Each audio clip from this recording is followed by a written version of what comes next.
悪いな、クリムジョ。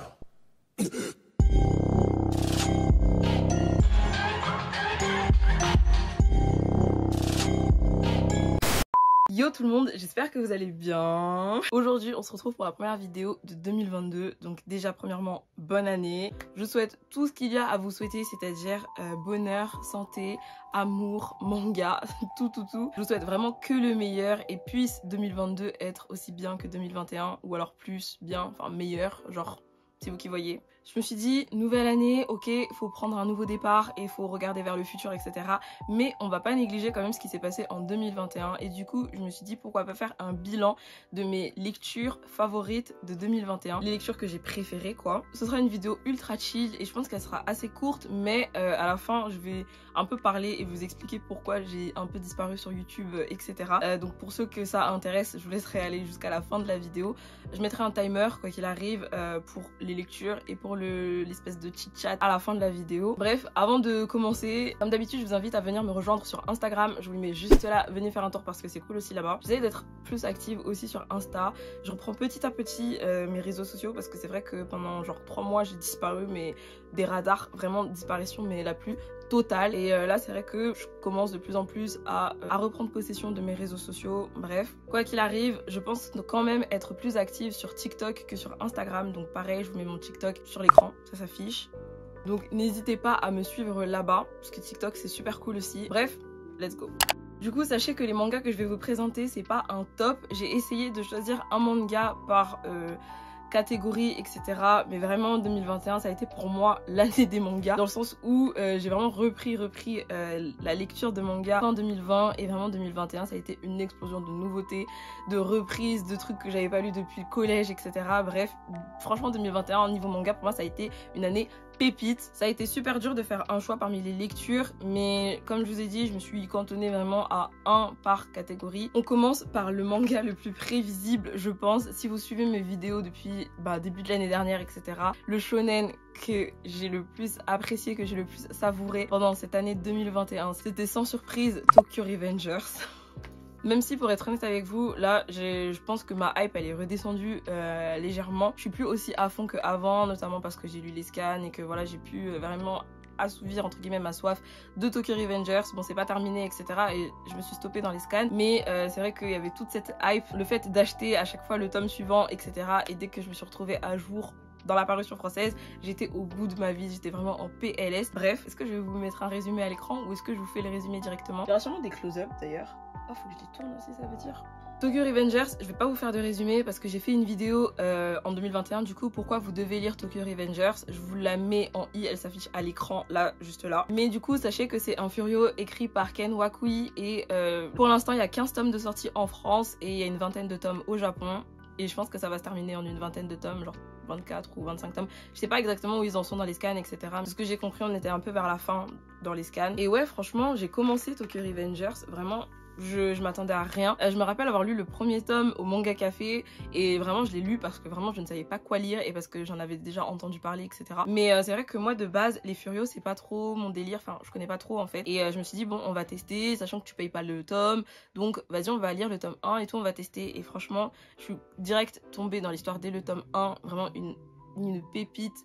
Masterclass. Et c'est vrai qu'au début ça fait un peu, pas enfantin, mais vraiment on est vraiment dans l'ambiance de ok il a 14 ans, ok patati patata, on rigole, etc. Mais vraiment et je m'en suis rendu compte, plus on avance et plus les moments un peu de détente ou les moments qui font un peu hors série ou filler et tout, on en a de moins en moins. Et c'est vrai que dans mes bilans lecture au long de cette année, je m'en plaignais un petit peu en disant que oui c'est vrai, dans ce tome là il se passe pas grand chose. On voit Takemichi quand il est genre Takemichi c'est le héros du coup, on voit Takemichi genre quand il a 14 ans, quand il est avec Ina, quand il est avec ses potes et tout, il se passe pas grand chose, patati patata. Et c'est vrai que c'est des choses dont je me plaignais, mais c'est pas que ça me manque maintenant qu'on est vraiment dans un sujet sérieux et tout, mais je me dis c'est vrai, bon ça faisait pas de mal de temps en temps un peu de rigoler et de voir des trucs un peu slice of life, etc. sans qu'il y ait des enjeux de ouf, sans qu'il y ait des bagarres de fou et tout. J'ai fait une propagande du futur avant l'animé parce que je voulais justement inciter un maximum de personnes à lire et à regarder l'animé quand il sortira. Et je suis grave contente parce que tous mes potes ils ont tous kiffé, que ce soit juste la lecture ou juste l'animé, vraiment ils ont tous kiffé. Et je suis grave fière. Je dis pas que c'est grâce à moi et tout, mais bon, un peu quand même, pour mes potes en tout cas. Et je suis grave contente parce qu'au final ça a grave fait du bruit avec la sortie de l'animé et tout, et c'est devenu le shonen qu'on connaît maintenant, c'est-à-dire un animé qui a grave explosé en 2021, et je suis très contente de la popularité qu'il a connue parce que je trouve que le succès est amplement mérité. Ok, il y a de la terre par terre, note à moi-même, remplacer toutes mes vraies plantes par des fausses. Ensuite, un seinen qui m'a énormément plu et qui m'a énormément marqué cette année, je pense que c'est le Requiem du Roi des Roses. C'est vrai que j'en ai pas énormément parlé sur ma chaîne parce que c'est vrai que je me suis mise à fond dedans quand j'ai arrêté les vidéos et quand j'ai arrêté les TikTok, etc. Quoique je vous en ai quand même pas mal parlé sur TikTok, vraiment je faisais des unboxings, le Requiem du Roi des Roses, tellement j'étais à fond dans la série. Le Requiem du Roi des Roses, pour moi c'est vraiment un manga qui est excellent sur plusieurs aspects. Déjà premièrement les dessins. Bon attendez, d'abord je vais vous faire un petit peu une petite mise en contexte du Requiem du Roi des Roses. Du coup le Requiem du Roi des Roses c'est un seinen paru chez Kiun en 15 tomes pour l'instant en France, et au Japon c'est toujours en cours, et je crois qu'il y a 16 tomes pour l'instant de sortie au Japon. Je sais pas quand est-ce que ça se terminera, ou je sais pas dans combien de temps à peu près ça se terminera. C'est vrai que je ne lis pas les scans du Requiem du Roi des Roses. C'est écrit et dessiné par la talentueuse Aya Kano, et est-ce qu'on peut prendre juste une minute pour parler de ces dessins qui sont juste incroyables. La première fois que j'ai feuilleté le tome, vraiment j'étais là en train de me dire bon les dessins bof, etc. Mais vraiment plus les tomes passaient et plus je me disais mais cette meuf a un talent de ouf pour pouvoir dessiner des planches assez sombres avec vraiment les expressions faciales de chaque personnage qui sont, on va pas se mentir, assez tourmentées. Dans le Requiem du Roi des Roses, on va tout simplement suivre Richard qui est un enfant hermaphrodite. On va tout simplement suivre Richard qui est un enfant hermaphrodite, donc qui est né avec les deux sexes. De par le fait d'être né hermaphrodite, c'est toujours senti très mal dans sa peau et pas légitime dans sa famille, etc. D'autant plus que sa mère le déteste, genre. Mais son père l'a toujours élevé comme son fils, et du coup ses frères le considèrent comme leur frère. Et un jour, son père décide de faire la guerre au roi d'Angleterre pour revendiquer la couronne, et du coup s'ensuit une lutte acharnée un peu pour savoir qui des deux familles, donc la famille de Richard ou la famille du roi tout simplement, mérite la couronne. Et franchement c'est grave bien dans le sens où vraiment il y a énormément de retournements de situation, ça parle politique, donc ça parle complot forcément. Je kiffe vraiment le développement des personnages et aussi le développement de l'histoire, parce que on suit vraiment Richard à plusieurs périodes un peu de sa vie, dans le sens où il y a des sauts dans le temps, et quand tu vois Richard au premier tome et quand tu vois Richard là au tome 15 par exemple, c'est plus du tout la même personne parce que forcément il a évolué mentalement mais aussi physiquement, genre il a grandi et tout. Je trouve que c'est un manga dont on ne parle pas assez sur les réseaux sociaux, on n'en parle pas assez en France. Moi personnellement je l'ai connue sur la chaîne de Himeka, c'est une youtubeuse aussi qui parle de manga, mais du coup elle est en Angleterre, elle parle anglais et tout. Elle en parlait assez souvent, à chaque fois ça me disait, et puis quand je regardais le résumé et tout je me disais non bof, j'aime pas les trucs historiques et tout, je suis sûre que ça va pas me plaire, etc. Et un soir, forcément c'est toujours le soir qu'on fait des achats compulsifs et des achats genre dont personne n'a besoin honnêtement. Je me baladais sur le Bon Coin et j'ai vu les 4 premiers tomes pour genre 16 €. Du coup j'ai DM la meuf directement, donc j'ai acheté les 4 premiers tomes sur un coup de tête, et vraiment quand je me suis lancée dans la lecture je m'attendais pas à kiffer autant, et ça a été une très bonne surprise. Et j'aimerais aussi que plus de monde en parle en France. En tout cas je sais que Garamisama a fait une vidéo dessus. Si vous voulez plus d'informations sur le manga, je vous invite à voir sa vidéo, je la mettrai en barre d'infos je pense. Mais vraiment quel plaisir de voir quelqu'un en parler, enfin je me suis sentie touchée carrément. Franchement non, si vous aimez bien les histoires assez historiques mais avec une petite touche de fantastique quand même, on va pas se mentir, si vous aimez les dessins mais magnifiques, et surtout si vous aimez les histoires de complot, de pouvoir, de guerre, etc., je vous conseille le Requiem du Roi des Roses, mais fois 1000 genre. Là je feuillete le truc, carrément j'ai envie de le relire genre. Pour le shoujo de l'année 2021, j'ai grave hésité parce que si vous me connaissez et si vous me suivez depuis le début de l'année dernière, vraiment vous savez qu'il y a un shoujo qui a attrapé mon cœur, et c'était Mon Coloc d'Enfer. Mais là du coup je trouve que j'en ai assez parlé, et même si vraiment je suis à ça de changer ma liste et de mettre Mon Coloc d'Enfer, je vais vous présenter un autre shoujo qui m'a énormément marqué cette année aussi par plusieurs aspects. C'est No Longer Heroine de Momoko Koda. C'est un manga fini en 10 tomes et paru chez Delcourt Tonkam, je crois. Delcourt, juste Delcourt en fait. C'était pas encore Delcourt Tonkam. Je trouve toujours des marque-pages comme ça. No Longer Heroine, qu'est-ce que c'est? On va tout simplement suivre l'histoire de Hattori qui est amoureuse, mais folle amoureuse de son meilleur ami qui s'appelle Rita. Et du coup, ils se connaissent depuis vraiment des années. Et dans sa tête, elle est persuadée qu'ils finiront ensemble, malgré le fait que Rita, il ait eu plusieurs petites copines, étant donné que c'est quelqu'un qui se lasse très vite. La seule chose constante un peu dans les relations et dans l'entourage de Rita, c'est elle, enfin c'est Hattori. Du coup, elle est persuadée qu'ils finiront ensemble jusqu'à ce qu'un jour, Rita décide de sortir avec une autre fille qui s'appelle Adachi et qui est très différente des autres filles qu'il a pu fréquenter. C'est un peu une fille à part. Elle se fait un peu victimiser par ses camarades de classe, etc. Donc c'est vraiment pas du tout le type de genre de fille que Rita a eu l'habitude de fréquenter. Plus les jours passent et plus Rita parle de sa relation et plus Hattori se rend compte qu'en fait la petite Adachi là, peut-être qu'elle va durer dans la vie de Rita. Donc ce qu'elle décide de faire, c'est de passer au plan A, plan B, plan C, bref. Elle décide de lancer une opération séduction pour faire ouvrir les yeux à Rita et pour lui dire « Hey gars, c'est moi l'héroïne de ta vie en fait ». Ce manga, il est mais juste méga drôle. Non, il n'y a pas d'autre mot, il est vraiment ultra drôle. En fait, Hattori, elle est folle dans le sens où vraiment c'est vraiment pas le genre d'héroïne qu'on a l'habitude de voir dans les shoujo, etc. Dans les shoujo, on voit plus des héroïnes comme Adachi qui voilà sont ultra gentilles, un peu naïves, qui ont un grand cœur, qui pensent toujours à autrui, qui voilà arrivent un peu à, par on ne sait quel moyen, à attirer l'attention du mec ultra beau, etc. Et en fait, là, non, l'héroïne, c'est Hattori qui est ultra égoïste, qui pense qu'à elle. Elle veut que son bonheur à elle, et son bonheur à elle, c'est d'être avec Rita. Même si Rita ne l'aime pas, elle s'en fiche, elle veut être avec lui, et peu importe si elle doit briser un couple qui a l'air de plutôt bien fonctionner. Et c'est ça que je kiffe, c'est que c'est vraiment pas le genre d'héroïne qu'on a l'habitude de voir. Et malgré tout, t'es quand même derrière elle, enfin personnellement j'étais quand même derrière elle en me disant j'ai vraiment envie qu'elle ait ce qu'elle veut, parce que même si ok elle est pas très cool ou elle met des bâtons dans les roues d'Adachi, t'es quand même à fond derrière Hattori en disant tu mérites vraiment. Et en fait c'est parce que malgré le fait qu'elle soit égoïste, etc., elle est ultra attachante. Quand tu vois ses moments de faiblesse et tout, quand tu vois qu'au final elle-même elle a des doutes, je dis pas que ça excuse le fait de briser un couple, mais en tout cas l'autrice vraiment elle arrive à nous mettre du côté de l'héroïne tout simplement. Les dessins ils sont pas ouf, mais par contre des fois Hattori elle fait des têtes mais genre à mourir de rire. Faut savoir que ça du coup c'est ma pote qui m'a offert les 2 premiers tomes parce que pendant le mois de juillet du coup on avait fait un espèce d'échange où elle devait m'acheter des tomes et moi je devais lui acheter des tomes. Et vu que c'est une grosse forceuse,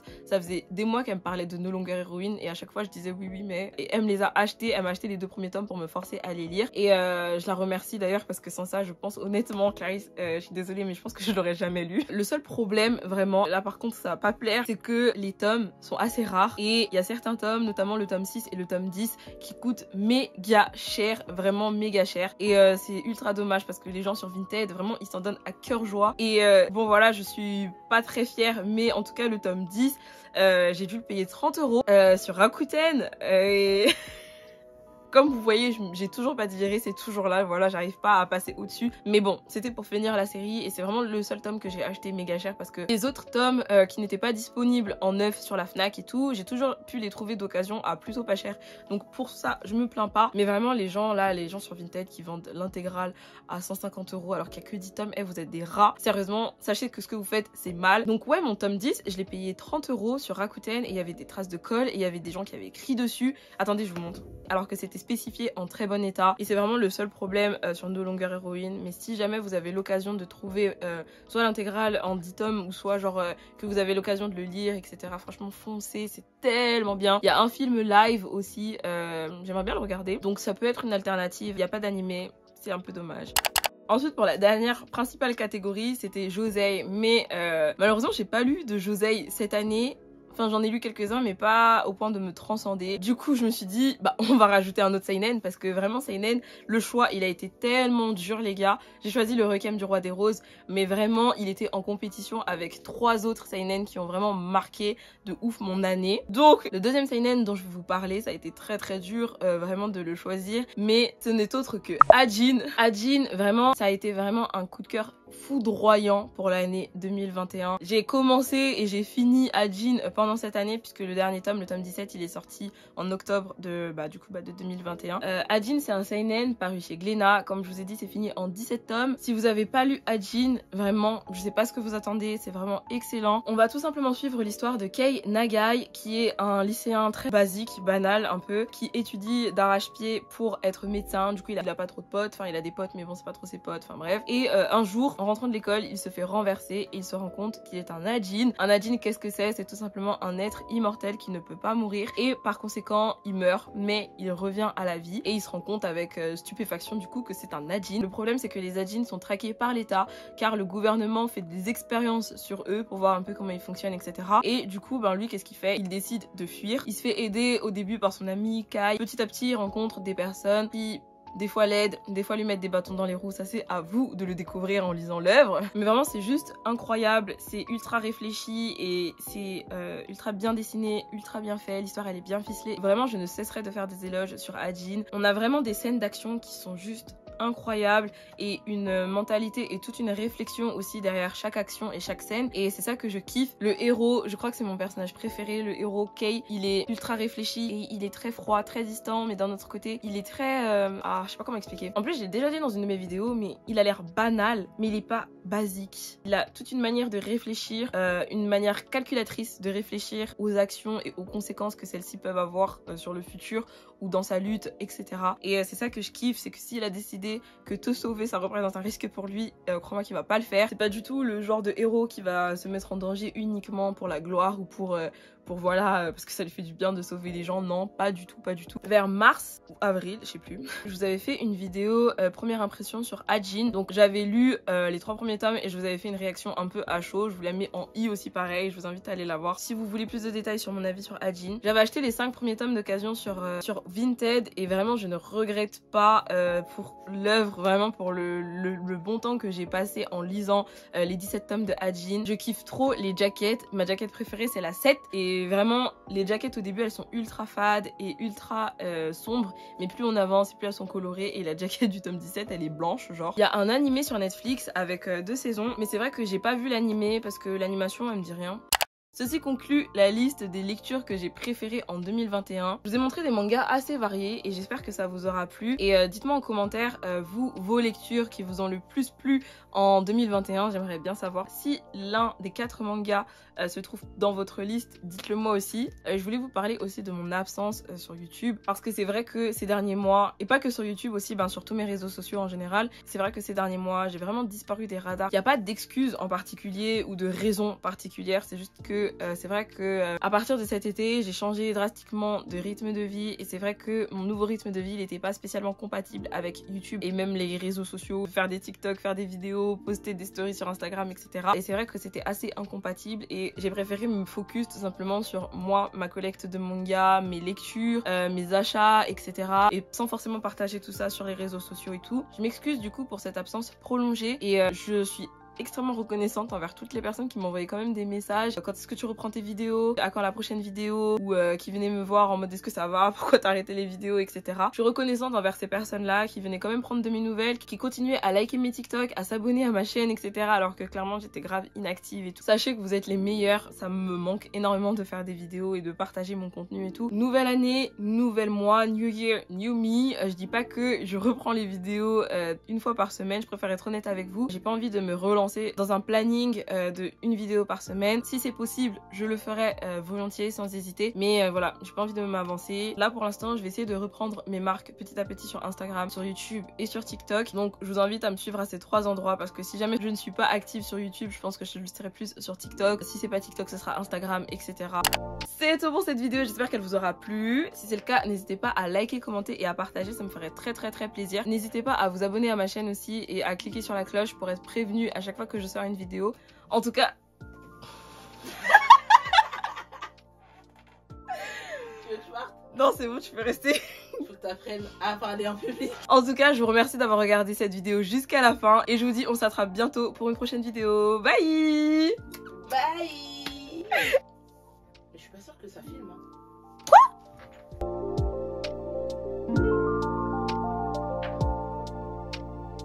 Tu t'es make-upé de ouf? Ah ouais? Ouais. Je suis belle. Oui. Mais ça fait très. Ça rend comment à la caméra? Bah c'est plus fade à la caméra. Ah. Tant mieux. Non? Oui. Là, ça fait shine. Shine bright like a diamond.